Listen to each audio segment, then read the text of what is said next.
Welcome to the Rise of the Man podcast. I have Mark Hancock here. Welcome to the show. Thanks. It's great to be here today. Yeah, we're at the homeschool conference in Texas, and I was so looking forward to this because you're doing something that is so needed for masculinity today, biblical masculinity, which is Trail Life USA. And, you know, it's making such a big difference out there. You're the CEO. You've got a lot of accolades. You're an author of a new book, I think, that came out. What's the new book? I just published a devotional called Trail Ready, 101 devotionals for dads with sons. I love that. Yeah. So good. You're really trying to help solve this issue in society, which is families are falling apart. Fatherhood is not happening in the way it needs to. And I always talk about men are embracing their passivity, and we need to reject that to stand strong, lead well, lead our families. But what's cool about what you're doing is you're starting with the young ones, and that's the next generation. Yeah. And so I know that the Boy Scouts of America have, recently decided to change the name. Tell me what is happening and why you're passionate about this solution you're doing here. Yeah, it's really shocking. That's what Trail Life USA is a Christ-centered, boy-focused character leadership and adventure organization for boys from kindergarten up through high school. Everything you would expect from a boys' outdoor program, troops and hiking and patrols and handbooks and uniforms and robust awards program. People say, that sounds an awful lot like Boy Scouts. Well, it does, but that Christ-centered, boy-focused piece makes us radically different. In fact, over the last 10 years, and that's what really led to our founding, as the Boy Scouts began to abandon some of their more traditional values that have led now to them taking the word boy out of their name. We knew that boys were going to need an advocate. But the secret about Trail Life is that we're also a ministry to men.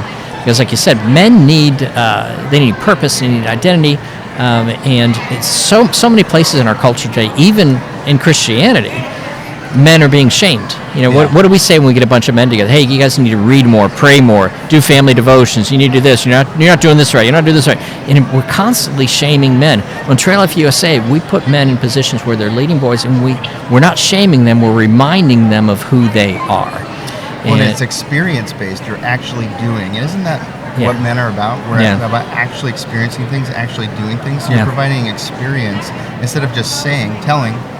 You're showing, it sounds like. Yeah, I remember being here in Texas 8 years ago at a Trail Life gathering, and I was talking with the men, and a guy in the front row raised his hand, asked a question. He said, do you mean I'm in ministry? And I said, yeah, you got it, dude. You're in ministry. Because it really is that. So as much as they find their brotherhood in Trail Life, and they love being in the outdoors together and the hiking and the camping and all that stuff that guys get to do together, even guys who aren't very much in the outdoors, they love the male-focused bonding and the opportunities to be with guys. But our mission is around boys. So men have a purpose. So not just going out for a weekend and camping or a week in camping or whatever. They're just not doing something for themselves. They're pouring into the next generation. They're raising up the next generation. And that gives a man purpose. And out of that purpose comes his identity. And he rediscovers who he is. He is somebody who has something to offer. He's not toxic. There's not something wrong with him. He's not insignificant. He has value. He has something to offer the next generation. So we're helping men to rediscover their purpose and their identity in Trail Life. Which is so counter to the world's message, right? All the media, all the shows, it's the dumb dad, they're ripping on the dad, the terms toxic masculinity out there, and all of these things.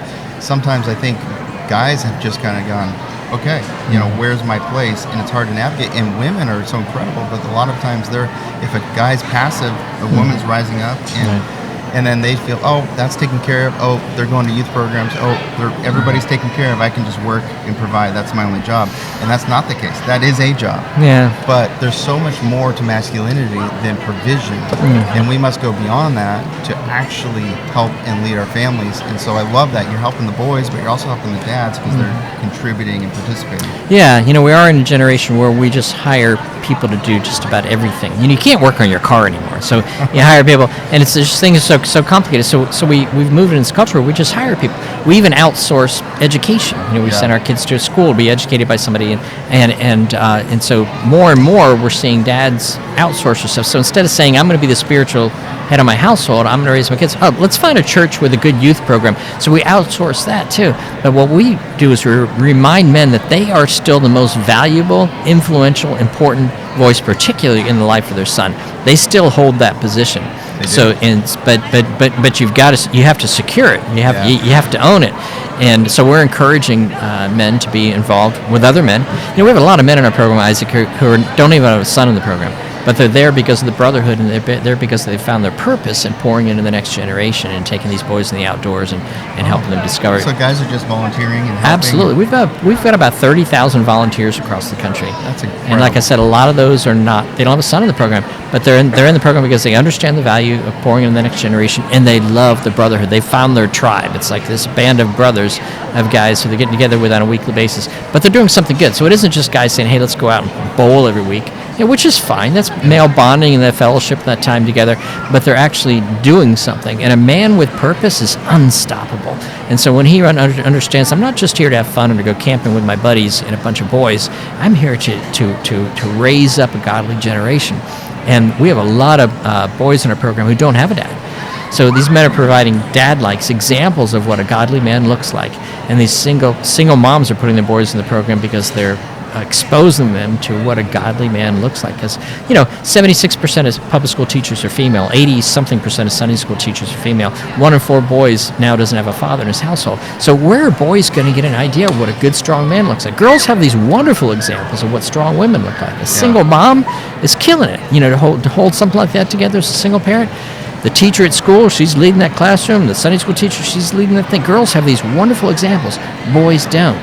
So in Trail Life USA, we're returning to that idea of male mentorship, a male-centric environment where boys get to see what it looks like for a man to lead, and they get to say to themselves, wow, that's who I can be. I love the idea of purpose, because when we understand our purpose correctly, I think God gets really involved with that. And if we're surrendered to the Lord and we're on purpose and we know what our purpose is, there's a lot of motivation that comes behind that.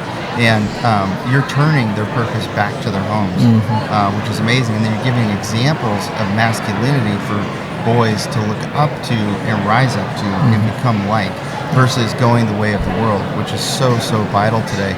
What are some of the statistics on what's happening with boys today? Yeah, well, it's really tragic. If there was any other segment of our population that was dealing with these kind of numbers, we'd be demanding somebody do something. But they're now twice as likely to be in special education, 3 times more likely to have ADHD. They have fallen behind girls in every single academic category. Now there's more girls going to college than boys, more girls getting master's degrees, doctoral degrees. Some universities are actually projecting a time where there'll no longer be boys attending college. And it's because in the 90s, we fixed our education systems because girls were lagging in science and technology, the STEM subjects. Girls were behind it. And so we recreated the way that we deliver education. What we didn't pay attention to is that boys were lagging in language and social skills because boys and girls are different. Their minds are just different. But we didn't fix that for boys. We fixed the stuff for girls. And it used to be around junior high, high school, the smarter kids were the boys. They were the math and the science students because developmentally and biologically, boys have an advantage there. But now by the time boys get there, they've already given up on education because that school was built for girls. Sit still, be quiet, pay attention, no activity, no PE, nothing outside. And so it's a girl environment. It doesn't favor boys who are created by God to have certain strengths. It's not a value statement. It's not like boys are better than girls. No. It's not a value statement. It's just the fact that they're different. And when we stop paying attention to the fact that they're different, boys are the ones who pay the price. Girls have made tremendous gains. I love the gains that girls and women have. But who's watching the boys? And then you have an organization like Boy Scouts, where over 100 years gave us astronauts and presidents and generals and civic leaders, now taking the word boy out of the title. That's just like another slap in the face of boys to say, there's really nothing special about you. It's the same. We'll give it to boys, girls, whatever. Now they've lost, since 2018, they've lost, I think 1.2 million boys have left Boy Scouts, and 176,000 girls have joined.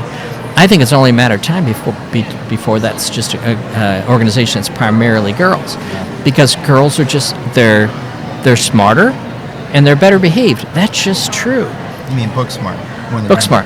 Yeah. It's because they just develop more quickly. Everybody knows this. Anyone who's got a daughter and a son in a household or whatever, girls are they're mature. They're mature more quickly. They're speaking first. Yeah. more confidently earlier on, the reading. Yeah, quicker. and it's not a social construct. It's not like when your boy is born, you say, "Hey, listen, I want you to be dumb." No, you don't. It's the way that they're built. Girls and boys behave differently in the womb. This isn't something we're teaching. Yeah. They're just different. And so we send them to school that's designed for girls, and the first thing they learn is, "I don't fit here. Yeah. I can't make it I here." felt that. Yeah, Absolutely. I feel like I'm some kind of a defective girl or something. I can't. Why can't I sit still like Susie? Don't know. Can't tell you. Well, science can tell you. Boys need to move in order for their brains to be engaged. They have to move. Well, hey, so people listening in, they have boys at home. Maybe it's a mom or a dad. Regardless of trail life, that's awesome, by the way, but in their own home, what do they need to be thinking about and doing to raise up strong, godly, masculine men? Yeah, gosh, I could talk for an hour on that. But let me do this. As your listeners can go to traillifeusa.com, and right now there's a free download, a book called Let Boys Be Boys. And it talks about the biological, psychological, developmental differences between boys and girls and gives some hints. I wrote it for Trail Life troops, and then they started coming to me and they say, "Hey, can I share this with my Sunday school teacher or with my son's kindergarten teacher? I need her to understand why my son is different."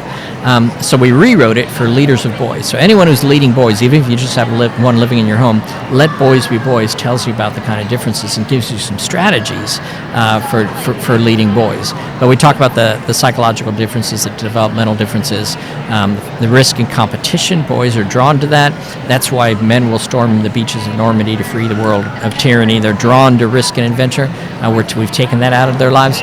And so restoring those sorts of things, understanding the differences between boys and girls, allowing for movement in the life of a boy, and then also understanding his draw towards risk and competition. That's just the beginnings of how it is that we can treat boys.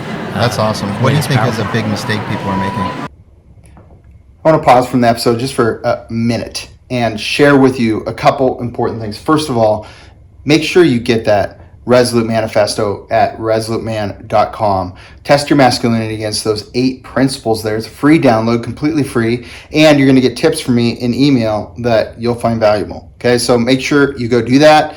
Also, I highly, highly, highly encourage you to lead, to be an initiator and lead your family in your marriage in taking the Parent to Mentor program.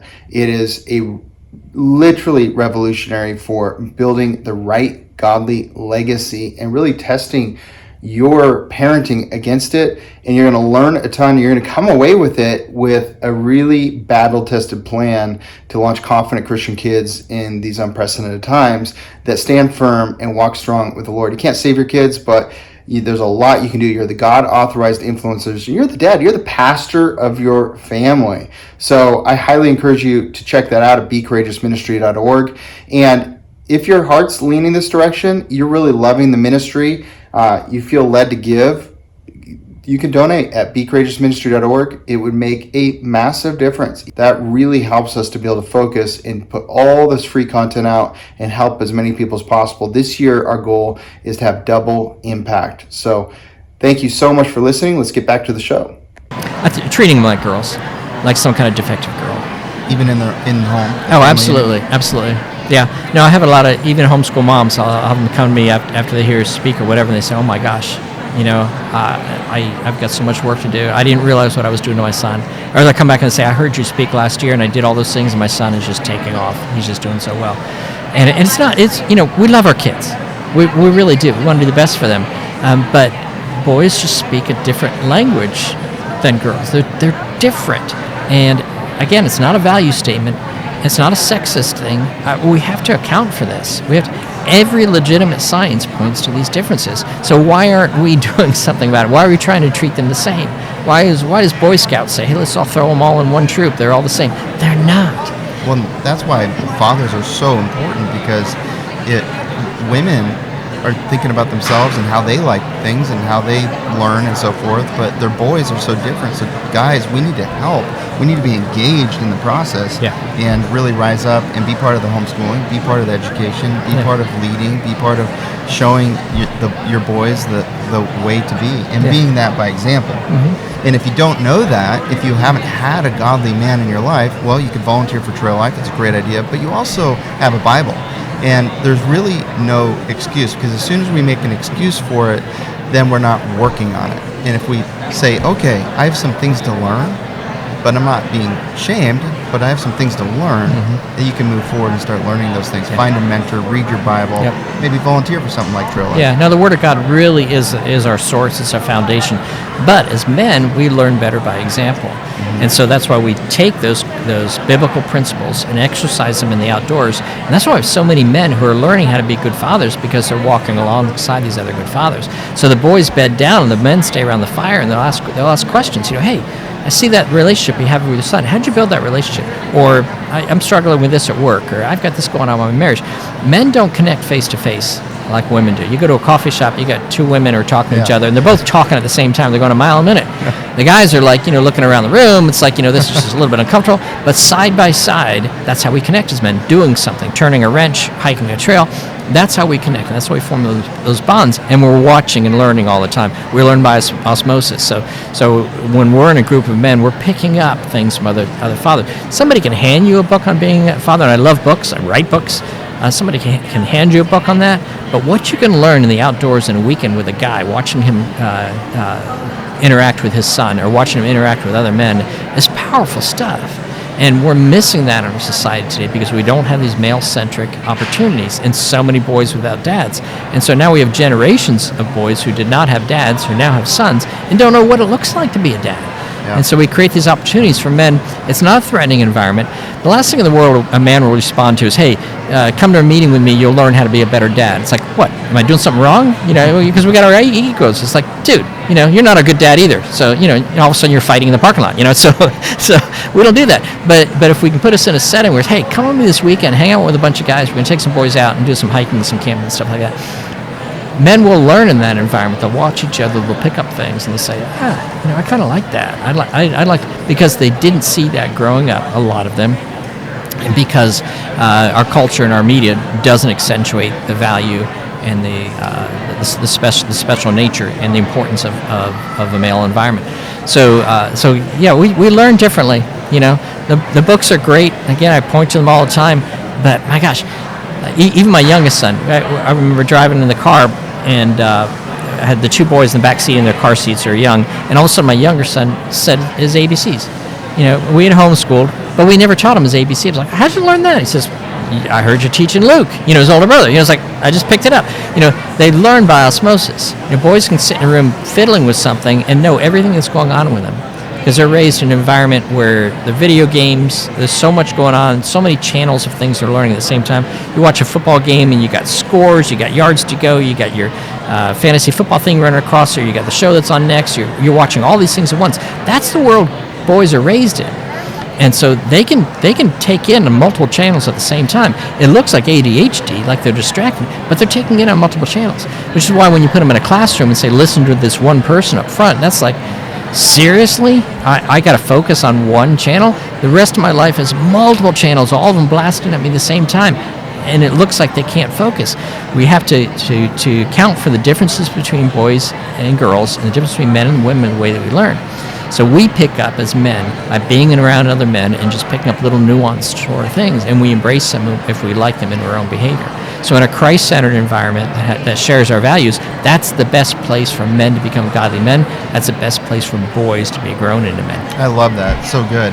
So I always ask a guest on the show, tell me a time you rejected that inner passivity and were bold or courageous and it made a big difference in your life. Oh, a huge thing. I just shared this story recently, so it comes to mind. I'm going to use the word brave. When my older son was an Eagle Scout, and when he earned it at the time that the Boy Scouts that Trail Life was starting and Boy Scouts had lost their way, and so he got his Eagle and he left the Boy Scouts immediately. The next month, Trail Life opened, so he joined Trail Life and got our highest award, by the way. But the Boy Scouts sent him an email saying, "Hey, you're an Eagle Scout. We noticed you haven't renewed your membership. Can you tell us why?" He said, "Dad, I want to tell them why." Now he's 13 years old, and I'm like, "Look, you can tell them why, but be respectful. If they're asking you, tell them." He says, "Okay, but pray about it." And so he comes to me the next day and says, "Dad, I've got my answer that I want to give to the Boy Scouts of why I'm leaving the Boy Scouts. I'm expecting this tome. I mean, my oldest, he's a philosophy major, just brilliant. Yeah. I'm expecting this pages and pages of theological kind of brilliance." And he had 3 words on that page, Isaac. Wow. He said to the Boy Scouts, "You weren't brave." Oh. And I thought, wow, here's my 13-year-old son, earns the highest award in that program, invested all that time and energy, but he's leaving it because they weren't brave. So I had better be brave. You understand that message? I better be brave because he values that. Yes. And so in the starting of Trail Life, there's some brave things we need to do. We're in a culture that doesn't like what we're doing when we're talking about the Bible as a source of moral authority. 58% of Americans no longer believe that the Bible is a source of moral authority. We're proclaiming that unapologetically. We're not just an outdoor organization having this kind of Christian kind of experience. We are at our core a Christian ministry that uses the outdoors to turn boys into godly men. We also talk about things like purity and integrity and those sorts of things. And when we tell boys there's such a thing as truth, there's an absolute truth. We have our Christian worldview statements. That's not popular in our culture. Yeah. And we had, I learned early on in Trail Life that I was not going to be universally loved because I'm doing these wonderful things. No, there's going to be some hate coming. Yeah, there's some hate, and we experienced it as a family. And they saw dad being brave. I love that. Yeah. I love it. We have to be those examples. Yeah. But isn't that, it's so cool. I've had those experiences too where your sons actually exhibit it and it motivates you. Yeah. Yeah. That was powerful for me. I've had those moments with some of my sons too, and it's so good. Well, hey, what's the vision moving forward, and what does Trail Life need to just saturate the country in a good way? Yeah, well, we've got, right now we're in 1,200 churches in all 50 states, about 60,000 members, but we're seeing explosive growth as families are discovering us. We just need what we always lack in. When a troop doesn't make it, sometimes we do have troops that just don't make it. It always comes down to leadership. They'll just tell, we don't have enough leaders. And when a troop struggles, like we monitor these sorts of things. How fast are our boys advancing? What are we hearing from these troops? How active are they? How many camping trips are they taking? We're going to monitor these things, pay attention to these things. When those things aren't going on, it always comes down to leadership. So I'm talking to the men in your program. Listen, if you've got a son, get him in Trail Life. If you don't have a son, get involved in Trail Life and mentor somebody else's son. Isaac, I believe that any legitimate call to manhood must include a call to either raise your own son or to minister and mentor a boy without a dad. So we have so many single moms who put their sons in the program. They've called out to God. They've cried out to God saying, what am I going to do? I need somebody to help me raise my son. We had a boy in California a couple months back. He earned our second highest award and stood in front of that troop. Comes from a single mom household. And he said to the men in that troop, he said, I need to thank the men in this troop. You taught me how to shave, and you taught me how to love Jesus. And I thought, man, they nailed it. They nailed it. But can you imagine being mom, sitting there saying, I could not have done that. So happy. I could be the best mom in the world. Yeah. But he needed that from men. My son needed that from men. So I'm telling you, men, find a Trail Life troop to get involved with these boys. They need you. That we're so desperate for men to rediscover who it is that they are, the power that they have to affect the next generation. And we have an opportunity for them. And sometimes the men will show up with their pastors and they'll say, hey, I'm on fire for Jesus. What do I do? And they'll say, well, you can help us park cars on Sunday morning. Or, you got anything I can do? Like, can I get in a pulpit and say this? No, you can't. But in Trail Life USA, they're in ministry. They're doing the thing. You actually get to talk to people. They're impacting a generation. And that feels so good. When you walk away and you impacted somebody that needed it, and that's our amazing. purpose. That is amazing. So you're really about leadership development. Really scaling this and growing this even bigger is about more leaders. Yep. What do you think is important in leadership? Character. Character trumps everything. People say I'm not a good public speaker, or I'm not very charismatic, or I haven't read a lot of leadership books or whatever. Character trumps any skill that there is related to leadership. If I asked your man on listening to your program to say, think about a man who impacted them over life. It wasn't because necessarily he was athletic or he was smart or anything. It's because he showed up, and there was something solid about him. Following through. Absolutely. And boys need that, and we're failing them not because we're not capable of doing it. It's like we've forgotten, and what it is that we have. Just to show up and follow through, do what you say, that's just powerful stuff. That doesn't take a master's in leadership development. It doesn't take 100 leadership books, or it doesn't take great speaking ability or some sort of charismatic personality or something. It just takes, it's within reach Willing by every to man. spend time, Yeah, follow through, do what you say you're going to do, and love on people. yeah, Right? That's what I kind of hear out of Yeah. that, which is Yeah. really just people willing to show up and be humble yeah, and serve Yeah. and be themselves. Yeah. That's what's interesting. A lot of times people hear the word leadership and then they think of somebody Mm-hmm. and they think of someone over here that they maybe have looked up to or was called a leader or something like that, and maybe they've never had that big title. They think it's a big title. But instead, no, it's not looking to them, it's being you. God made who you are, exactly who you are, for a reason, and you have influence. And everybody has influence. And if we show up to something like Trail Life and we're like, I'm just going to be myself, but I'm going to be in the Word, and I'm going to be with a heart of service, and I'm going to follow through. And I think the follow through is key, because a lot of these boys have experienced lack of follow through in their life, especially with the single moms and so forth. They have had men maybe come and go, maybe their dad left them. They've experienced follow through, so they're probably looking and wondering, is this going to be another person that doesn't follow through?